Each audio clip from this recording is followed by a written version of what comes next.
আসসালামু আলাইকুম। আচ্ছা, আমরা কি কখনো লক্ষ্য করেছি আমরা নিজেকে কেন কাতুকুতু দিতে পারি না? অনেকেই হয়তো করেছি, কিন্তু এর পেছনে যে মজার এক বিজ্ঞান রয়েছে এটা অনেকেই জানি না। তো আজ আমরা জানব নিজেকে কেন কাতুকুতু দেয়া যায় না এবং বিজ্ঞান এ বিষয়ে কি বলে। তো চলো জেনে আসা যাক।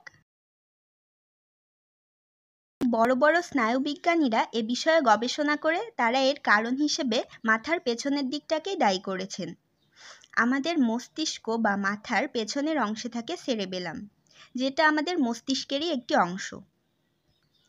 এই সেরেবেলামের মেন ফাংশন হচ্ছে এটি বডির টোন, পশ্চার এবং ইকুইলিব্রিয়াম মেনটেন করে। এই অংশের মাধ্যমে আমরা নিজেদের নড়াচড়া টের পাই। তবে অন্য কেউ কিছু করলে কিন্তু তখন সেরেবেলাম আর সংকেত দেয় না।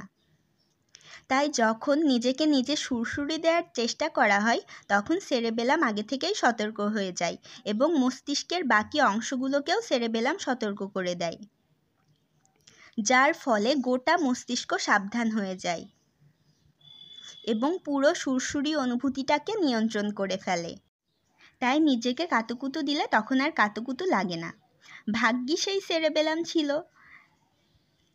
সেজন্যই তো আমরা নিজের স্পর্শ এবং অন্যের স্পর্শকে আলাদা করতে পারি।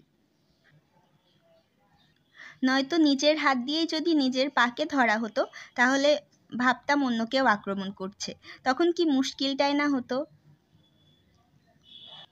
তখন নিজেই নিজেকে থাপ্পড় বসাতে হতো। তো আজ এ পর্যন্তই, সবাইকে ধন্যবাদ। আসসালামু আলাইকুম।